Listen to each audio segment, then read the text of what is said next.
Hi friends, நம்ம வீட்டில் இன்றைக்கி மத்தியானம் லஞ்ச் பண்ணி என்னன்னு பார்க்கலாம். சுட சுட சாதம்,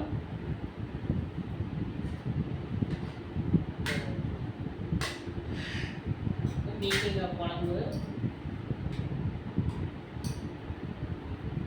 பீக்கங்காய் குழம்பு நினைக்காதுங்க, பீக்கங்காய் குழம்பு ரொம்ப உடம்புக்கு நல்லது. அப்புறம் பார்த்திங்கன்னா பீட்ரூட் பொரியல், அப்புறம் கொஞ்சம் ரசம் வச்சுருப்பேன். கரண்டி ரசம், அதாவது பச்சை ரசம்னு சொல்லுவேன். அது மாதிரி இது கரண்டி ரசம் சிம்பிளாக சீக்கிரமாக செய்கிறது, ஆனால் டேஸ்ட் சூப்பராக இருக்கும்.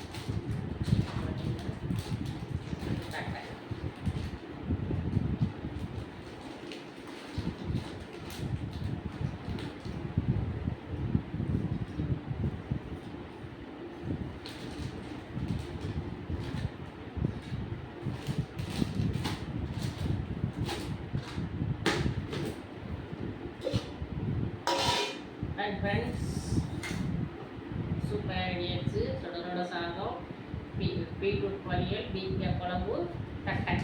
இதெல்லாம் நம்ம வீட்டில் லஞ்ச் பண்ணுவோம். வாங்க சாப்பிட்லாம், நானும் சாப்பிட்றேன், நீங்கள் வாங்க செஞ்சு சாப்பிட்லாம். ஓகே பாய், வாங்க எப்படி இருக்கும் சாப்பிட்டு போகலாம். பீக்கங்காய் சூப்பராக இருக்குங்க.